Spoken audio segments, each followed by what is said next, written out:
Hello, everyone, and welcome to the webinar. This is Arin Ingraham with jasmineandjuniper.com. We're going to get started in just a moment here.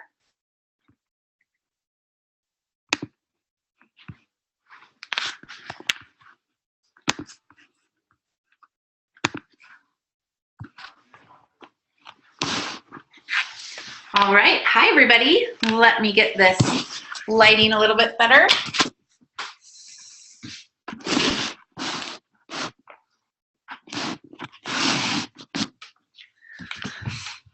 All right, welcome to the webinar. This is our monthly essential oil education from jasmineandjuniper.com. My name is Arin Ingraham, and I'll be leading you in this webinar tonight. But before we get started, I want to just give you a few housekeeping items. We're expecting 500 people tonight. So if you have friends texting you, trying to get on, you can give them that same information that you have, and it should be no problem. If someone has trouble getting on, don't worry. We will be recording. We are recording right now, and this webinar will go out via Eventbrite for those of you that registered.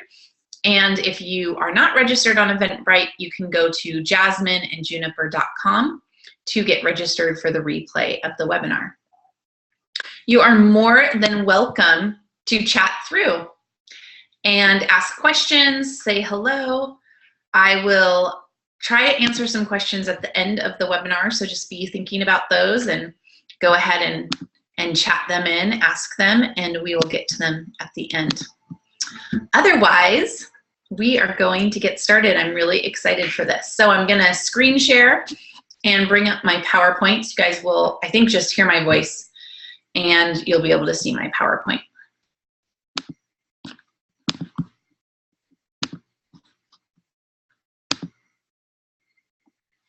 All right, so you just let me know if you are having any trouble seeing this. I think it should look good for everybody.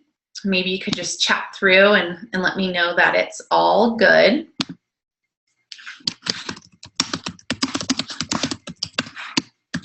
Awesome, thank you, thanks for that. Okay, so we are gonna get started here. This webinar tonight is about essential oils and animals. My name is Arin Ingraham. I am a doTERRA Blue Diamond. I've been with doTERRA Essential Oils for 7.5 years, but I've been using essential oils for much longer than that. I've been using essential oils since I was a young child. When I was about 11 years old, my mom brought them home and said, we're gonna use these for everything. I didn't quite understand or get into my mom's oils. I wasn't as excited about them as she was. But many years later, when I was in my early 30s and going through some really big changes in my life, a career change, health changes, relationship changes, I came and discovered essential oils and realized that my mom was up to something good, especially once I found the doTERRA essential oils. I've been using those oils in so many ways in my life for beauty care, self-care, keeping wellness and vitality up in my body. I've used it through health changes. I've definitely used them for mood balancing, non-toxic cleaning. The list just goes on and on. But I had never really thought about using them for my animals. Now, I'm an animal lover. I've been working with and riding horses since I was 5 years old. I actually spent a lot of time as a teenager working at a big cat sanctuary. So I've worked with tigers, primates, birds, snakes, lizards, cows, goats, horses, of course, llamas, you kind of name it. And then at home, I have an amazing dog named Bella. You'll see some photographs of her in a bit, some video. A cat named Chloe, and a horse named Honey, and another horse named Hurley. I am a certified Aroma Touch instructor, And I'm going through my EGALA certification as well to become an equine specialist in the EGALA model. EGALA stands for Equine Assisted Growth and Learning. So I hope that I can impart some wisdom to all of you tonight and share some stories with you about my journey figuring out that I could use essential oils for my animals. So the first question really is, can our pets use essential oils? And do they use them in the same way that we use them? So that's what we're going to explore in this webinar tonight, is can our pets use essential oils? Why would they want to use them? Then I want to empower you with some safety precautions and give you lots and lots of lots and lots of recipes and firsthand experiences.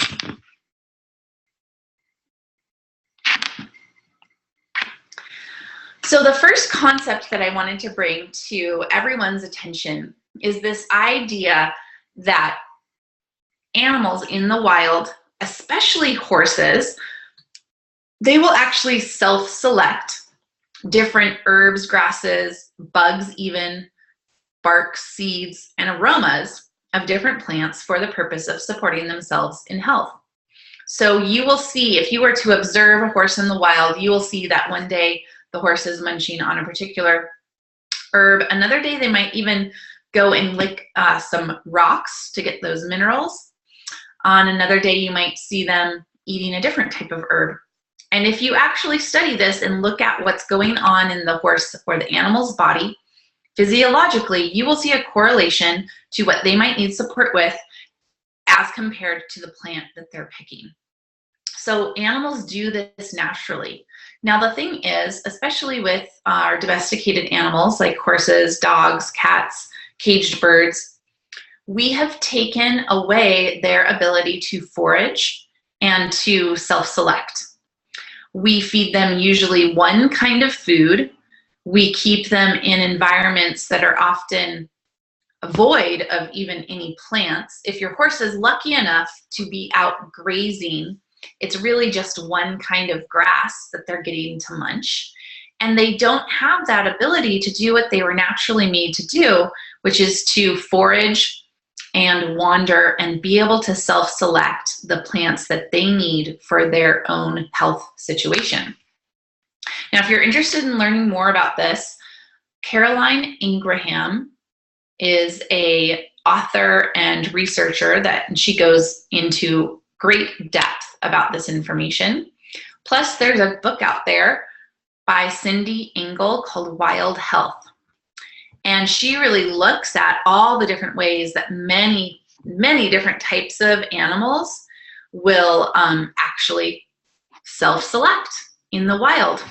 And one point that she makes, which I really love and appreciate, especially because I'm an essential oil enthusiast, is that animals and plants actually communicate with each other through aromatic messengers, meaning the essential oils in the plants will tell the animal information that helps the animal decide, I need this plant or I don't need this plant. Stay away from this plant because maybe it's poisonous, it's going to be detrimental to my health, or eat that plant or rub that plant on your fur because it's going to help me with something that I'm needing to fight in my environment. So I think that's pretty cool, and this kind of shows us that yes, animals can use essential oils, and in fact, they're naturally meant to. And because we've domesticated our animals, we've taken away a little bit of that. Yet with these essential oils, especially the pure essential oils like doTERRA essential oils, we can bring that back into our pet's life. Now, I just wanted to show you this video here. This is a horse named Hero, and we're offering him DIGESTIVE.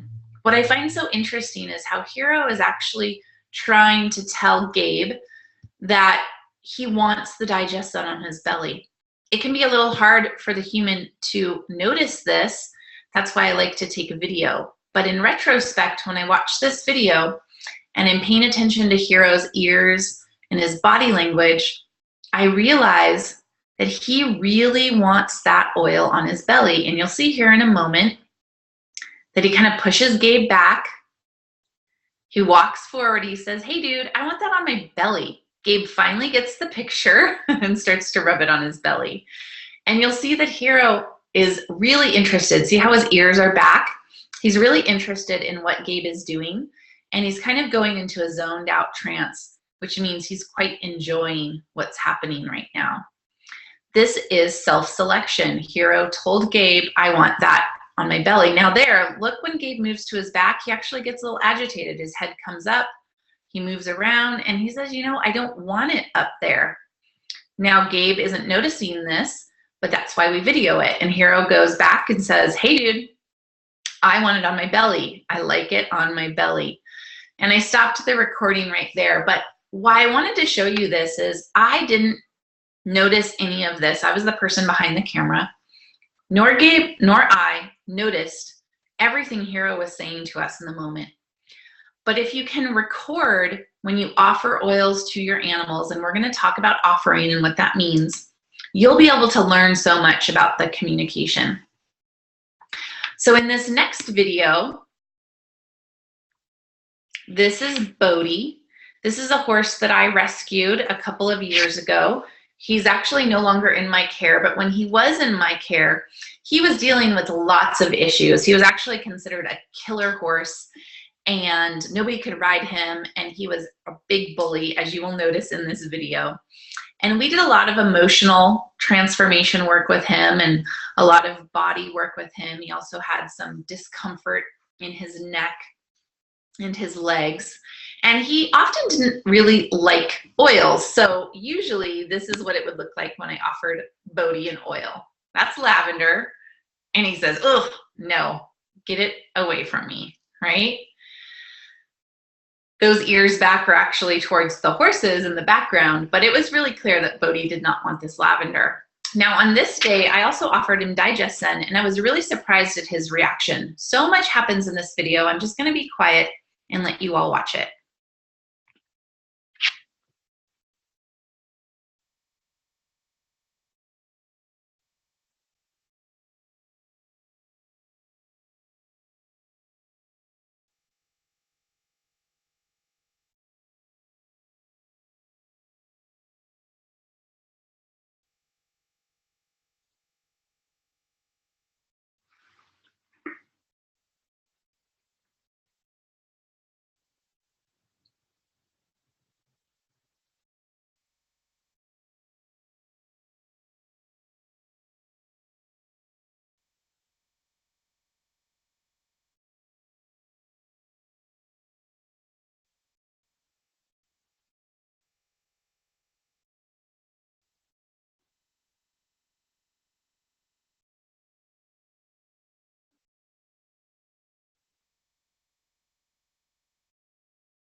Isn't that interesting? So this was definitely a yes. Now BODHI's ears were back because he didn't want the other horses to come up. So I had to interpret that. But we saw him come for the aroma, move away from the aroma. He had tons of releases, lots of lick and chews. He even went for a drink of water and then a finale of the Fleming response. So this was just such an interesting reaction to this essential oil. And I love that I was able to get it on videotape because it really showed me how so much can be processed by the animal when we offer it the oil. Now this is my dog Bella. I wanted to show you something. That's her saying no to peppermint. But in the next clip, I come and offer her oils. And because I'm her owner and the dominant alpha, she doesn't like to tell me no. So I have to be really careful because she doesn't run away. But if you notice, she's clearly turning her head away from that oil and looking at me for direction. So this is something I wanted to bring to your attention too. When you're offering oils to your own pet, you do have to be aware that their their willingness to obey you or not obey you can sometimes color the experience. So I'll just play that for you again so you can see.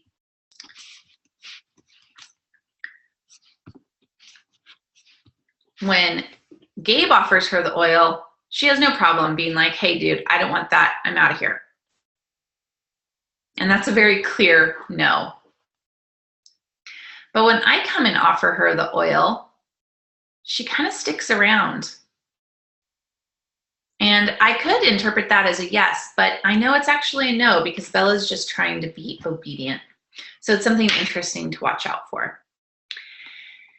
Now here's another dog, Gracie, saying yes to some essential oils, but you'll also notice in this video that it could have been a no. I come in with the frankincense. She's looking at me. She's like, what do you have? And she just turned her face away. But watch when I pull the bottle back, she kind of says, oh, well, it's okay if it's at that distance. And I let her smell it again from my hand. And I go in just to see, well, what does she think about the pet? And this is clearly that she is enjoying that and she is okay with this essential oil. And this is a great way to let your pets enjoy essential oil with a nice massage and a rub down. This is frankincense, and that's Gracie enjoying her frankincense. So you can see that it actually becomes pretty important that we pay attention to the animal's communication. Some things to watch for. When you get a lick and chew, this means that they're processing the information. And that's a really good sign. It means that they're really interested in what the oil is doing to their body, to their mind. When we have that yawning happening that you saw with BODHI, that's a release. That's also a good sign. That means that it's moving through their body and something's happening there. Ears are a great thing to pay attention to. The horse in this picture is very interested in what I have. Now, if the ears go back, that is a big no. And you saw with BODHI that he was having some ears back, but it could have easily been related to the other horses in the environment. So that's something to pay attention to as well. With Hero, we saw body placement, and with Gracie actually too. Both animals showed me where they wanted the oils. So I pay attention to that as well. I've had a horse take some peppermint out of my hand with his tongue. He licked the peppermint from my hand, and then he actually placed his tongue on his leg and kind of applied the peppermint to his leg. So things like that can happen as well. You're also wanting to pay attention to the distance, the preferred distance. You notice with BODHI that he would come in for the smell of the DIGESTIVE and then move away. And Gracie seemed to do that as well. She didn't want it too close, but she was okay with it far away. And then once I started petting her with it, that seemed to be okay. Most important, just go slow. If your animal doesn't want the oil that you're offering, don't force it on them. My dog Bella hardly ever lets me use oils with her. It's just not something she enjoys. Where some other dogs will go crazy for the oils. And I really do recommend that you video, keep a journal, and watch it, play it back so that you can learn from what's happened. So I've talked a lot about offering oils to animals, and this is all because I believe in the self-selection process.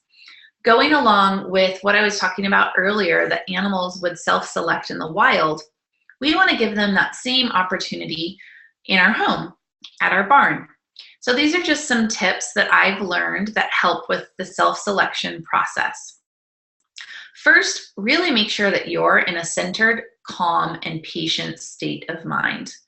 If you're feeling frazzled, or you're really worried, or you have your own agenda with what oil you want the animal to use, that's going to come through in the session. So sometimes I need to use calming, grounding oils on myself before I even approach the animal. I always like to give the animal an escape route. I'm not going to offer them oils in a confined space, a small space, or in a way where they couldn't really get away. Even here where I'm using oils with Sid, you can see that I'm not restraining him with the lead rope. He has lots of slack, and he could go away if he wanted to. Of course, he wasn't. He was so interested in what I was putting on my wrist. I like to work with 3 oils at a time. I try not to overwhelm them with too many oils. So if I was working with a horse or a dog or a cat, and maybe I wanted to use some essential oils that would support their digestive system, I'm going to use my reference book and of course my intuition and pull out 3 options.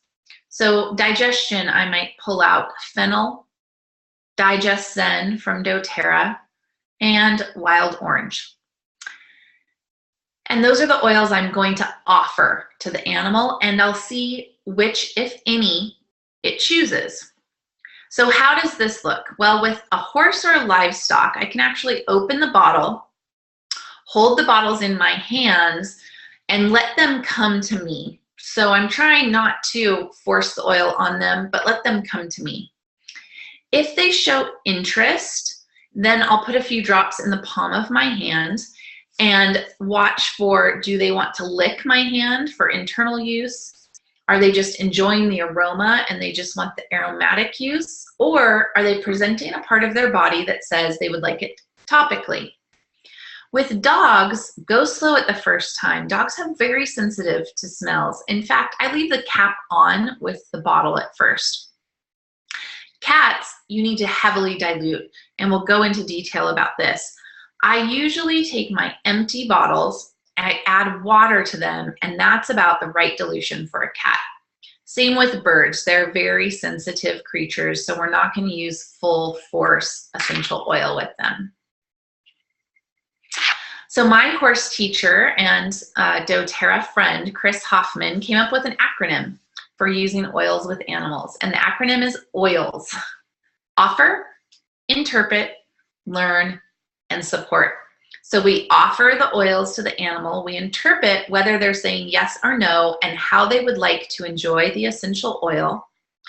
We learn from each experience. So we video, we keep a journal so that we can learn and grow. And then we use the oils to support our animals. So you might get to a point where you know, my horse really likes frankincense. My horse, for example, she almost always will say yes to clary sage. She just likes clary sage.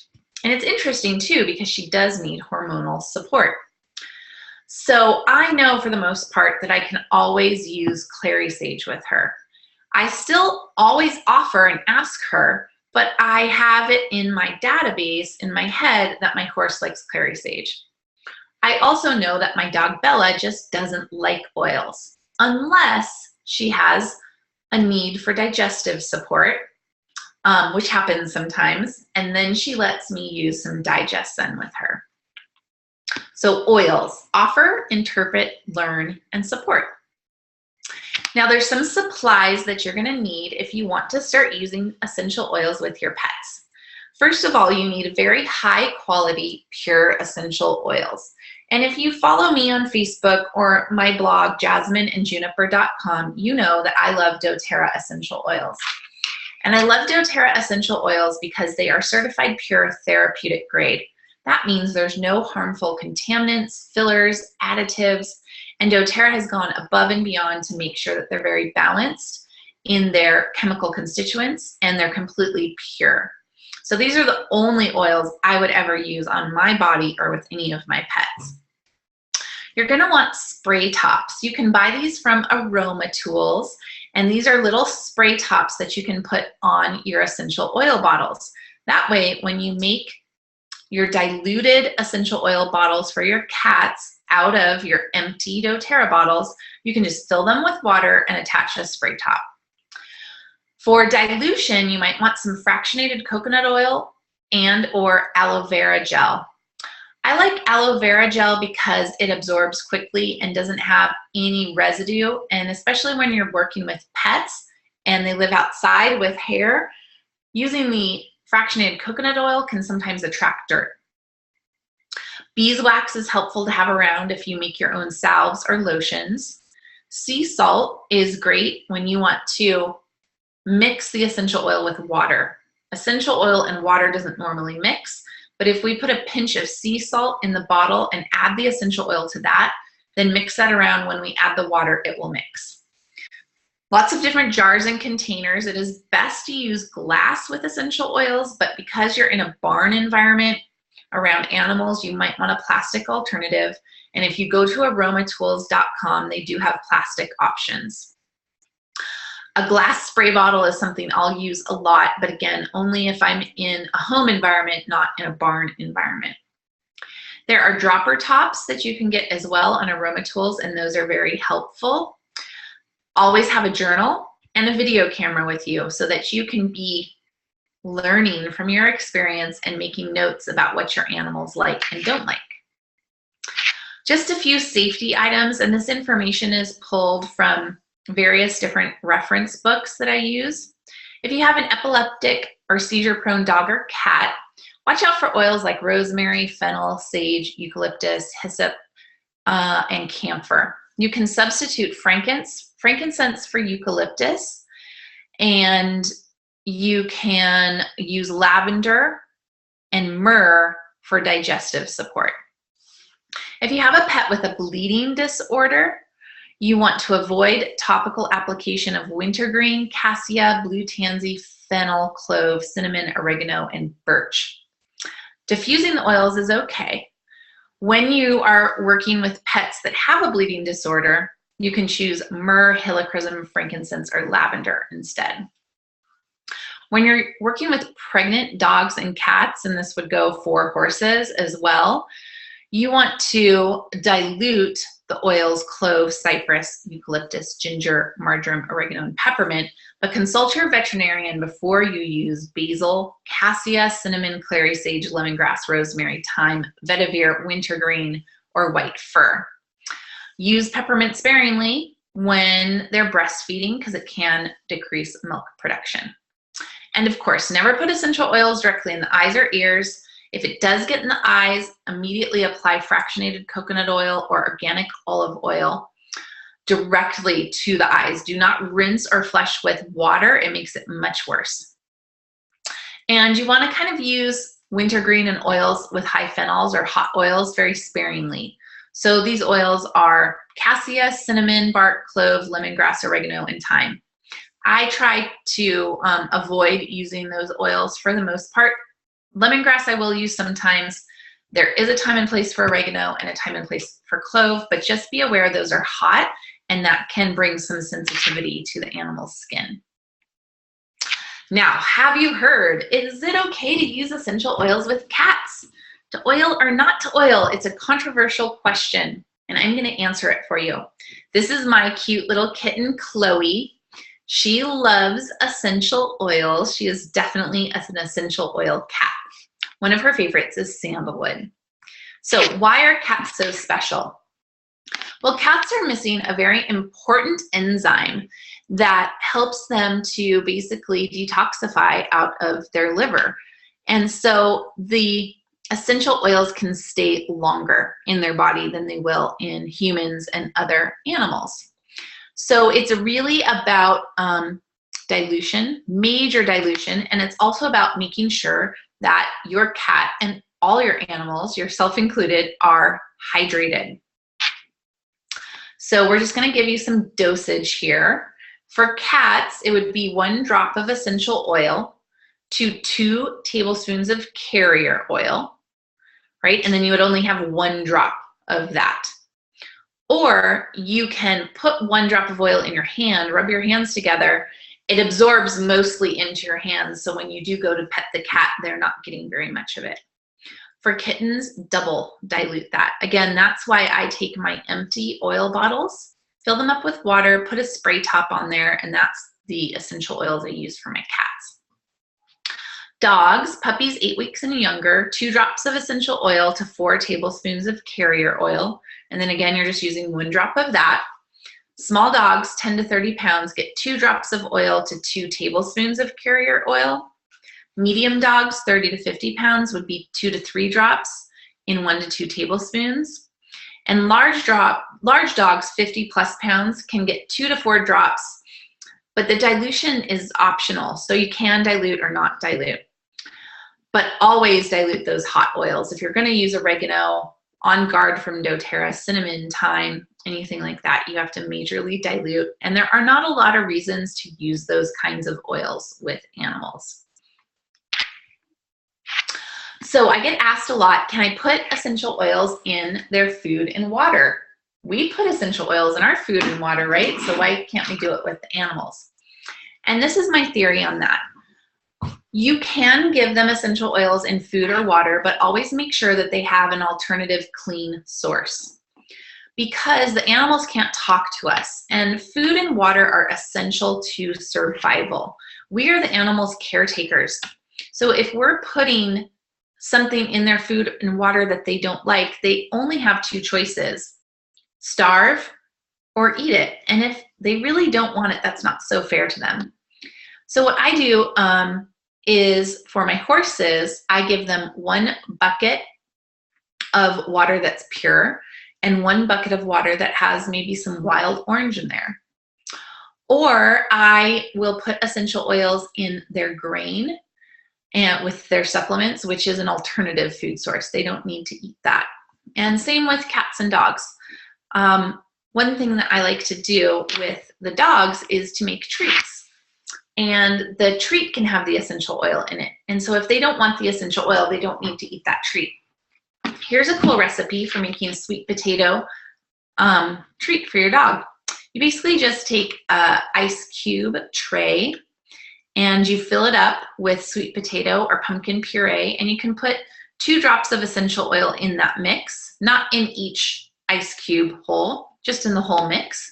And then you divide it into the different cubes.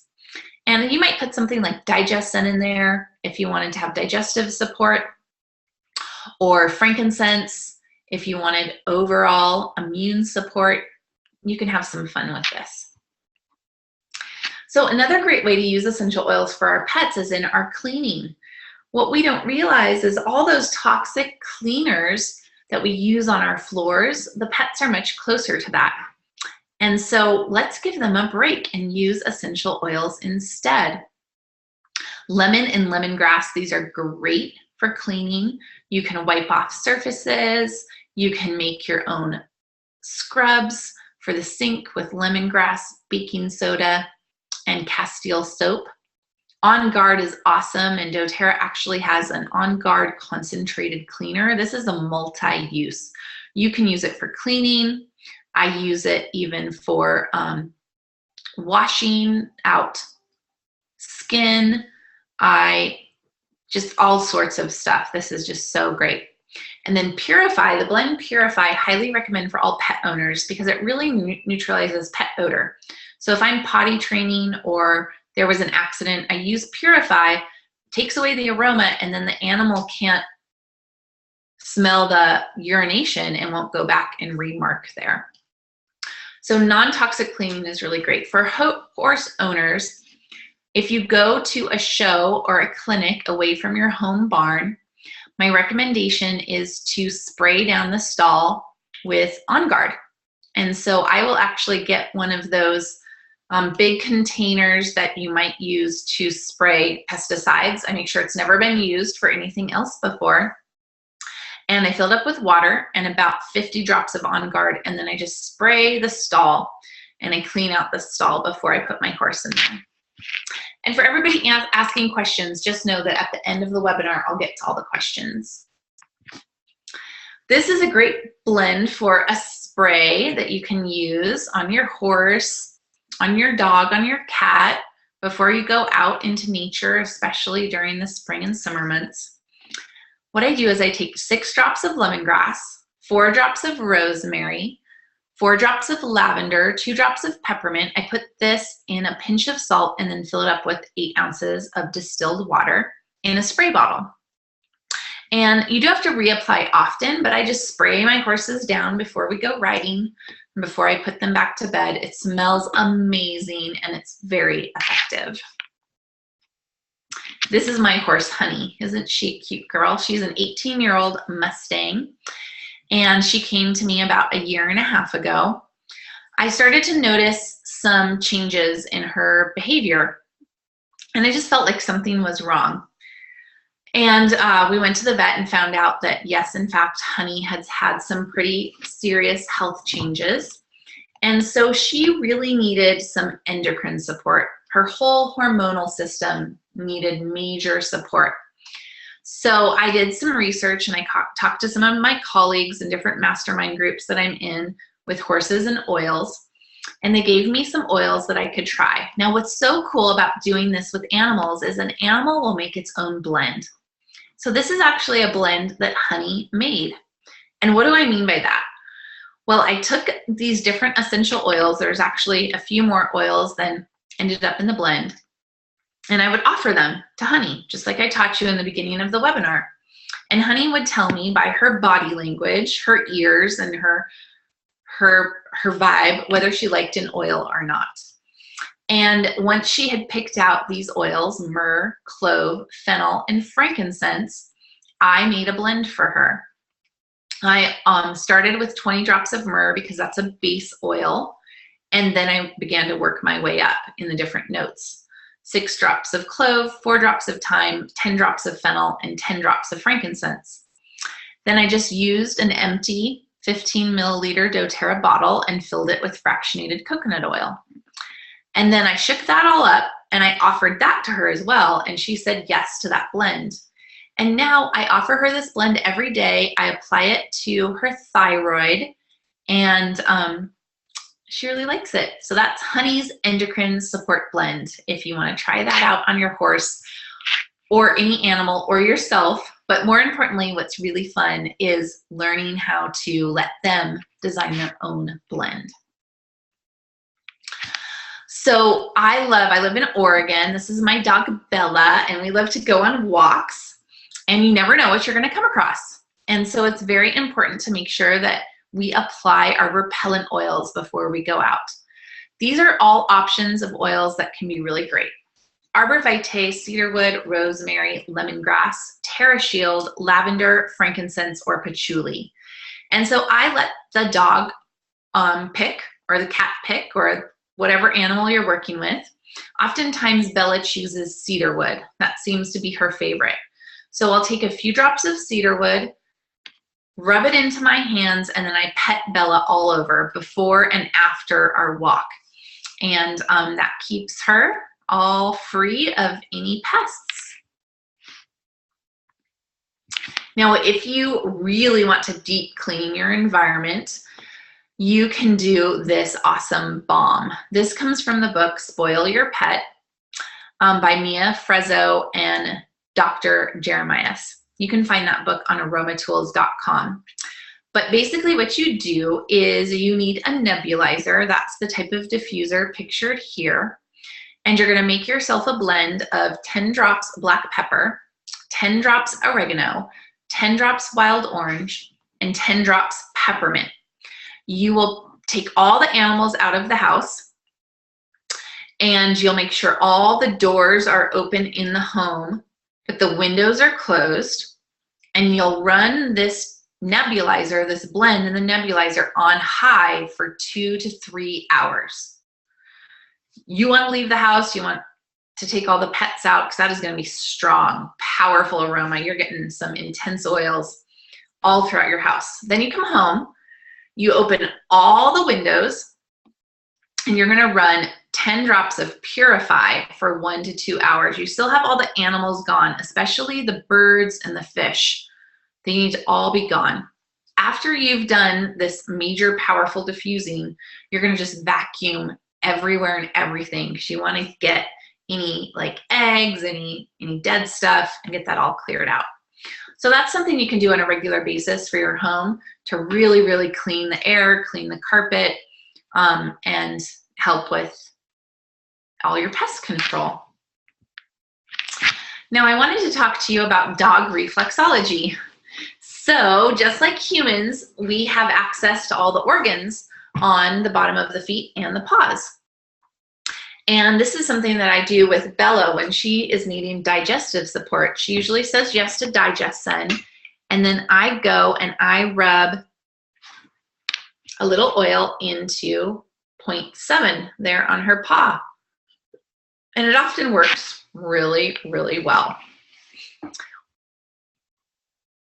So emotional support. Our animals need emotional support as well. Maybe you have a dog that really freaks out when you leave the house or doesn't like car rides, or a horse that doesn't like riding in the trailer or gets nervous out on the trails. Well, these are some of my favorite oils for that. Serenity, Wild Orange, Whisper, or Vetiver. Again, you're going to offer to the animal and see which one they like best. And then you can either be diffusing this oil in their environment, you can add it to their bedding, or you can make a bandana and apply the aroma to the bandana and tie it on their kennel, on their stall, in the trailer, or even onto their collar, so they have their own diffusing happening. I love this recipe. This is a must-have for everyone. It's a really, really great whenever you have a little skin irritation to apply to that area, and it's just a salve. And the way you make it is you take cold pressed organic coconut oil, beeswax, a little vitamin D, and you melt that all down in a double boiler. Then you pour it into jars and add your essential oil. I love using Immortelle.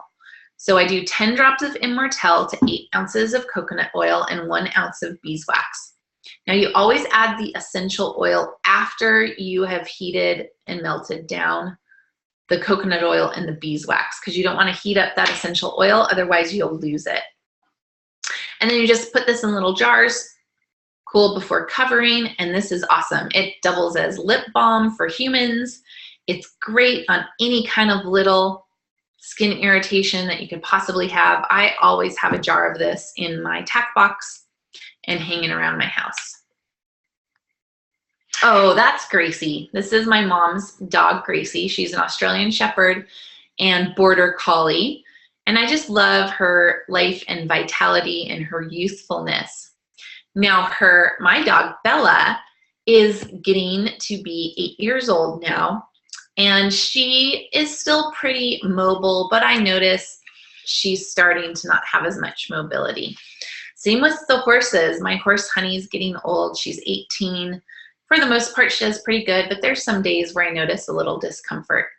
So Deep Blue Rub is awesome for animals too. I will just rub that Deep Blue on the legs of my horse, or maybe if they're having some issues in their sacrum, I'll rub it on there. Sometimes I'll put frankincense straight in their grain. With dogs, I love to give them a frankincense massage like I showed you with Gracie. And DDR Prime is really great too. I have taken cookies and put a drop of DDR Prime on the cookie, and then the dog can just eat it. And that's really great for occasional discomfort. It's a little spicy, so I don't add it to their food. I add it to a treat. And then with horses, I'll dilute the DDR Prime oil and apply that topically to areas that have occasional discomfort. So these 3 oils, frankincense, DDR Prime, and Deep Blue, are really handy to have around. This is me and my friend Kirsten and Gabe riding on the beach with our friend Haley. Haley, if you're on the webinar, hi. And this was just an awesome moment in life. And it's just my moment to really show gratitude to these amazing horses and animals for all they do for us. And I hope that we can just do a little bit to make their life even better. So this is Happy Hoof Spray. If you're a horse owner, you know that you want those hooves happy. And so I just spray this in there after I clean out the hooves, especially if there's a lot of wet environment going on. It's 10 drops of melaleuca, 2 drops of oregano, 5 drops of rosemary, and 5 drops of lemon, and a pinch of salt and 8 ounces of water. And you just spray it in there. It's really great. This is Gonzales. He is a steer that was born with a pretty traumatic birth. He actually couldn't walk for his first couple of days in life. And he got so much help. He got acupuncture, quantum energetics, round-the-clock support. He was bottle fed, and we used essential oils with him. So frankincense was really great for the neurological support so that he could get up and start walking again. Calves that are bottle fed will sometimes have digestive stuff that they need help with. So we'll just put the DIGESTIVE in their bottle. It works really great. And On Guard is wonderful for immune support. Melaleuca is very soothing to the skin, or that salve that I taught you about. And my horse teacher and cattlewoman, Chris Hoffman, when she's taking cows in the chute, she puts Serenity on her hands and then just waves it in the air. And she said you can see all the cows smelling it and calming down. So yes, you can use oils with livestock as well. Just some do's and don'ts for dogs, especially. Using the oils on bandanas, collars, treats, their body, their skin, their bedding, in a diffuser, petting the dog, it's all great. But please don't put any oils on or in the dog's nose, in the ears, or sensitive areas. This is another thing I didn't know, but xylitol is toxic to dogs. So some products have xylitol in it, like the On Guard toothpaste. So don't let them have any of that. Like we said earlier, use caution when oiling a dehydrated animal. Make sure they're hydrated. And don't use too much oil, especially with these little puppies. This is a little tiny Chihuahua, can fit in your hand. So very little oil for the little pups and kittens. And that is the end of our webinar. So make sure you go to jasmineandjuniper.com and you can find out about future webinars coming up. We'll have a different subject every month. And now I'm going to come and answer some questions.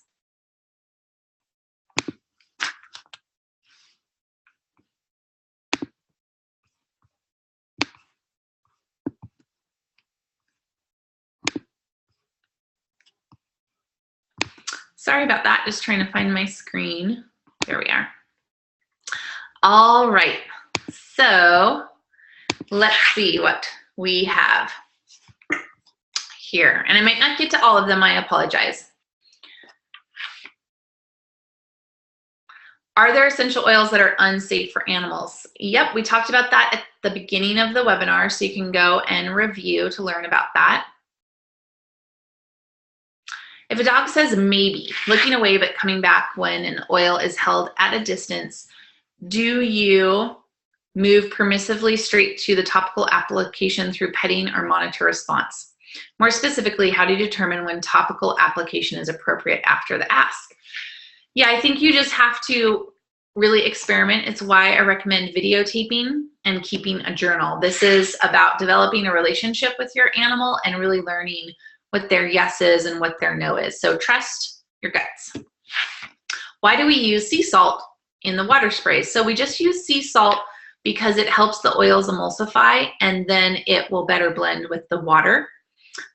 If I don't use sea salt, I just notice that the essential oil kind of goes to the top of the water and I have to shake it each time. For the repellent balm, would the cloud be adequate to substitute with the Aroma Ace? Yes, totally.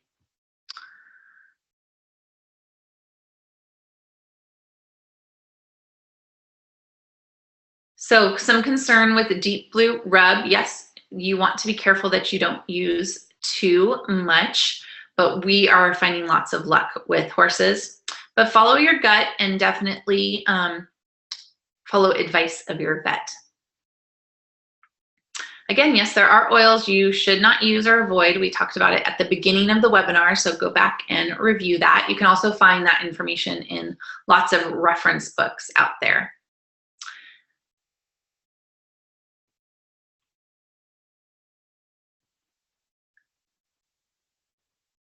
Oh, this is a great question. Marion asks, can the animals absorb the oil through their fur hair? Is it better to apply to the paws or skin? Their fur is actually a tube and it takes the oil in through the fur to their skin, so it's great.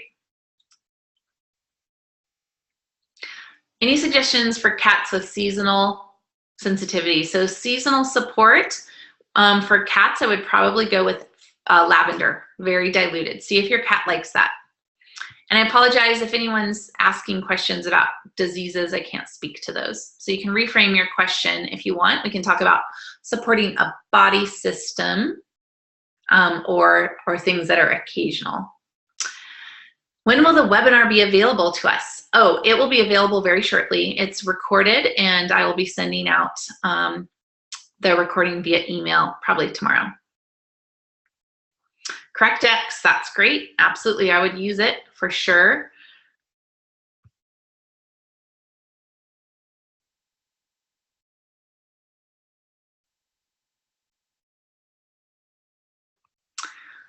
Is Melaleuca safe for cats? Yeah, the Melaleuca story is really just about an unfortunate situation where they used Melaleuca with a cat, and an exorbitant amount. They poured like a whole bottle on the cat. So it's not just that Melaleuca, it's that any amount, any oil in that amount will be bad for cats because cats are missing that enzyme in their liver. Yes, you can show the webinar to anyone you want. Okay, great. Now we have some chats I'm going to go over to. Some great stories in there. Yep, so lots of questions about deep blue and the wintergreen. Again, just talk with your vet about that. We use deep blue at our barn and we have great success with it. Of course, we're not using a lot. We're using very, very little. And I prefer the deep blue rub over the straight oil. This is an interesting question. Do you have a preferred oil to calm rabbits before sending them to freezer camp? Yeah, I would probably just, with rabbits, you're going to want to use very little oil too, just like with cats. And it really depends on which oil they enjoy. I might try something like frankincense. And an oil to encourage a hen to become broody. I don't know. Interesting. Let me know if you learn of anything.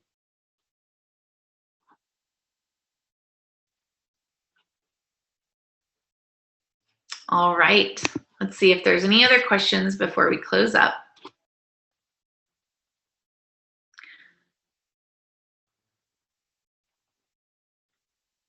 What would you do for a Doberman whose balance was lost and experiences some soreness in his legs? Well, balance could be neurological, so essential oils that support the brain, like frankincense. You could try that. And the soreness in his legs, I would try frankincense too. I would offer frankincense to your Doberman and see what he thinks. Yeah, no, Melaleuca is not bad for dogs. There's just a lot of bad raps out there about essential oils, mostly because they're not pure. So as long as you have the doTERRA essential oils, you are very safe. Yes, the repellent spray would be even more diluted for cats. I don't often use oils for repellents on cats because you have to apply it often, and it would just be a bit too much for the cat's liver. I use oils on cats very sparingly. I only use them on cats when I absolutely have to. Awesome, guys. Great questions. Well, we are going to close up for the night. I hope that this webinar was really helpful for all of you and you have fun using the essential oils with your pets.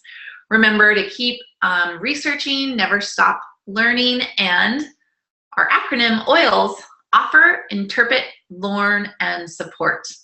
I hope you guys have a great night, and I'll see you next month on the next webinar. If you want to know what that is, stay connected to me on jasmineandjuniper.com. Bye, everybody.